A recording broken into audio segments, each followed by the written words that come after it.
ابن العرابی نے کیا خوب کہا، جب غنا کی جانب سے رسوائی یعنی پستی کا دروازہ کھلتا ہے تو میں بلندی یعنی فکر کی جانب چڑھتا یعنی متوجہ ہوتا ہوں۔ اس شعر میں اس بات کی طرف اشارہ ہے کہ طمع یعنی خواہش، لالچ رسوائی کا باعث ہے۔ چھٹا فائدہ، گوشہ نشینی میں بوجھل اور احمقوں کو دیکھنے اور ان کی حماقت و بدخلقی سے نجات ملتی ہے، کیونکہ ایسے لوگوں کو دیکھنا چھوٹا اندھا پن ہے۔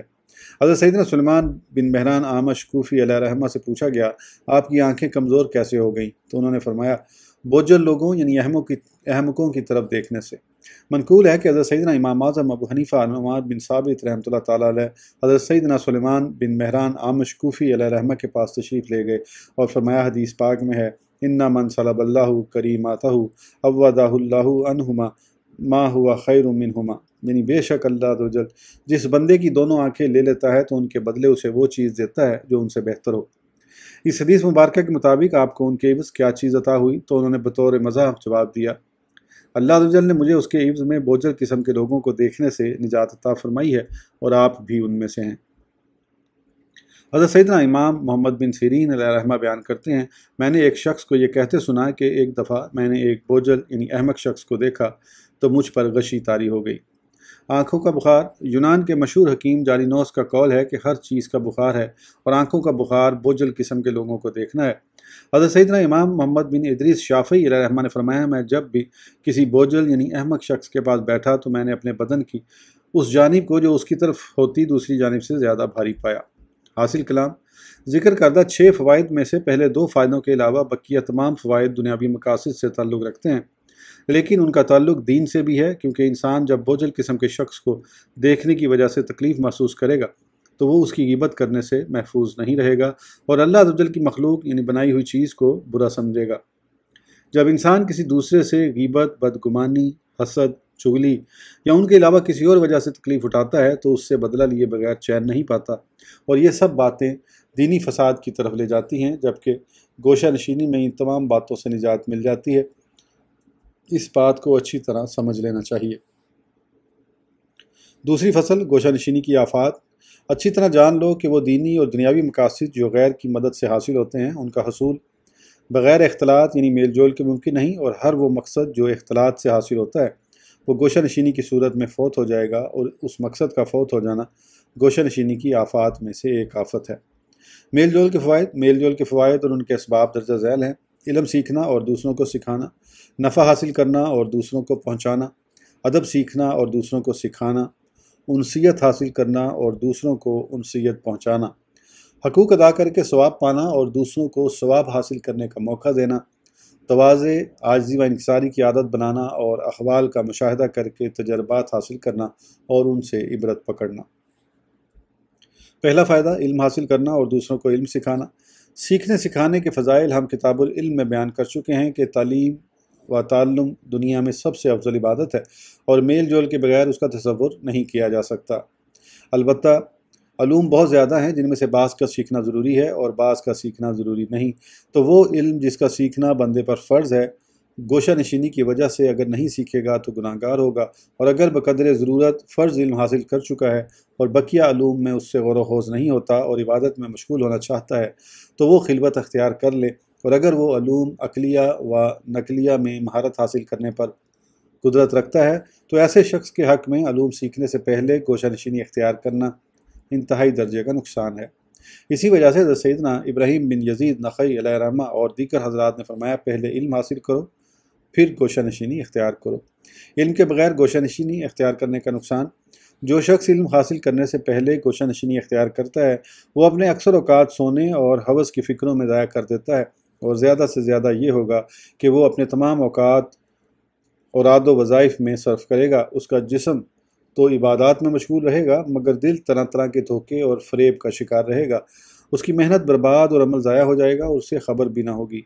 اس طرح کہ اس کا اعتقاد ذات باری تعالیٰ اور اس کی صفات کے بارے میں وہم کا شکار ہو جائے گا جن سے یہ انس حاصل کرے گا،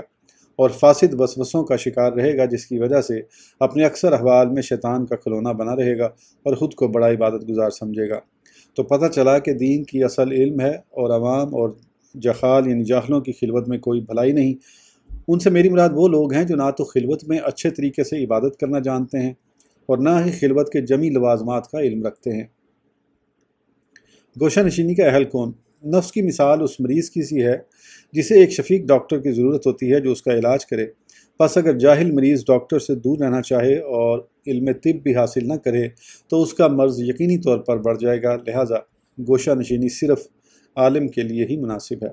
جہاں تک دوسروں کو علم سکھانے کا تعلق ہے تو اس میں بھی بڑا ثواب ہے، جبکہ معلم و متعلم سکھانے اور سیکھنے والے کی نیت درست ہو، اور اگر اس سے عزت و مرتبہ، شاگردوں اور ماننے والوں کی کثرت کا ارادہ کیا جائے تو یہ دینی ہلاکت ہے۔ اس کی وجوہات ہم کتاب العلم میں بیان کر چکے ہیں۔ رضائے الہی کے لیے علم سیکھنے والا کوئی نہیں۔ حضرت سیدنا امام محمد بن محمد غزالی علیہ رحمہ فرماتے ہیں، اس دور میں عالم کے لیے حکم یہ ہے کہ اگر وہ اپنے دین کی سلامتی چاہتا ہے تو گوشہ نشینی اختیار کرے، کیونکہ کوئی بھی دینی فائدے کے لیے علم حاصل کرتا دکھائی نہیں دیتا، بلکہ ایسے مزین اور بنے سنورے کلام کے طالب ہیں جس سے عوام کو وعظ و تقریر کے ذریعے اپنی طرف مائل کر لیں، یا علم مناظرہ سیکھتے ہیں کہ اپنے ہمسر کو چپ کرا سکیں اور بادشاہوں کا قرب حاصل کریں اور اس علم کو فخر اور برتری کے مقام میں استعمال کریں۔ علوم میں سے جس علم میں سب سے زیادہ رغبت ہوتی ہے وہ دینی مسائل یعنی فقہ کا علم ہے، مگر علم فقہ کو عام طور پر اپنے ہم عصر لوگوں سے آگے نکلنے کے لیے یا حکومتی عہدے حاصل کر کے مال و دولت وغیرہ جمع کرنے کے لیے سیکھا جاتا ہے۔ لہٰذا دین اور احتیاط کا تقاضا یہ ہے کہ ان تمام سے الگ رہا جائے۔ علم چھپانا کبیرہ گناہ ہے۔ اگر کوئی ایسا طالب علم پایا جائے جو اللہ تعالی کی رضا اور اس کا قرب پانے کے لیے علم سیکھنا چاہتا ہو تو ایسے طالب علم سے دوری اختیار کرنا اور اس سے علم کو چھپانا کبیرہ گناہوں میں سے ہے۔ اگر ایسے طالب علم مل بھی جائیں تو بڑے شہروں میں ان کی تعداد 1-2 سے متجاوز نہیں ہوگی۔ ابن آدم کو حضرت سیدنا سفیان ثوری علیہ رحمہ کے اس قول سے دھوکہ نہیں کھانا چاہیے کہ ہم نے علم کو غیر خدا کے لیے حاصل کرنا چاہا تو علم نے اللہ عز و جل کے سوا کسی اور کے لیے حاصل ہونے سے انکار کر دیا، کیونکہ اس قول کا مطلب یہ ہے کہ فقہاء کرام رحمۃ اللہ السلام علم کو غیر خدا کے لیے سیکھتے تھے، پھر اللہ عز و جل کی طرف رجوع کرتے تھے۔ پس تم فقہاء کرام رحمۃ اللہ السلام میں سے اکثر کے زندگی کے آخری مراحل کی طرف توجہ کرو اور اس سے عبرت حاصل کرو کہ ان کا انتقال کس حال میں ہوا۔ ان کی ہلاکت دنیا کی طلب اور اسے حاصل کرنے کی خواہش میں ہوئی یا دنیا سے بے رغبتی کرتے ہوئے زہد کی حالت میں ہوئی۔ حضرت سیدنا سفیان ثوری علیہ رحمہ نے جس علم کی طرف اشارہ کیا ہے اس سے مراد حدیث، قرآن کی تفسیر، انبیاء کرام علیہ السلام اور صحابہ کرام علیہم اللہ رضوان کے حالات کی معرفت کا علم ہے، کیونکہ ان علوم میں خوف دلانا اور ڈرانا ہوتا ہے جو دل میں خوف خدا کا سبب بنتا ہے، اگر فی الحال اثر نہ بھی کرے لیکن مستقبل میں ضرور اثر کرے گا۔ احیاء العلوم کی خصوصیت، بہرحال علم کلام اور محض فقہ کا علم جو معاملات سے متعلق فتاویٰ اور مذہبی خصومات کے فیصلوں پر مشتمل ہوتا ہے، اس میں جو اختلاف ہے اس کی یہ تاثیر نہیں ہے کہ دنیا کے لیے رغبت رکھنے والے کو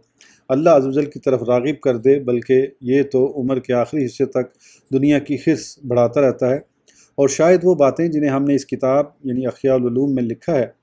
اگر انسان انہیں دنیاوی رغبت کے لیے ہی سیکھے تو اسے اس بارے میں رخصت دی جا سکتی ہے، کیونکہ امید ہے کہ وہ عمر کے آخری حصے میں راہ راست پر آ جائے، کیونکہ یہ کتاب اللہ عز و جل کا خوف دلانے، آخرت میں رغبت پیدا کرنے اور دنیاوی آفات سے ڈر پیدا کرنے سے بھری ہوئی ہے، اور یہ وہ باتیں ہیں جو احادیث مبارکہ اور علم تفسیر وغیرہ میں پائی جاتی ہیں، نہ کہ علم کلام اور علم فقہ میں۔ لہٰذا انسان کے لیے مناسب نہیں کہ وہ خود کو دھوکے میں ڈالے، کیونکہ کوتاہی کرنے والا جسے اپنی کوتاہی کا علم ہے اس جاہل سے زیادہ سعادت مند ہے جو دھوکے میں ہو یا قصداً جاہل بن کر نقصان اٹھا رہا ہو۔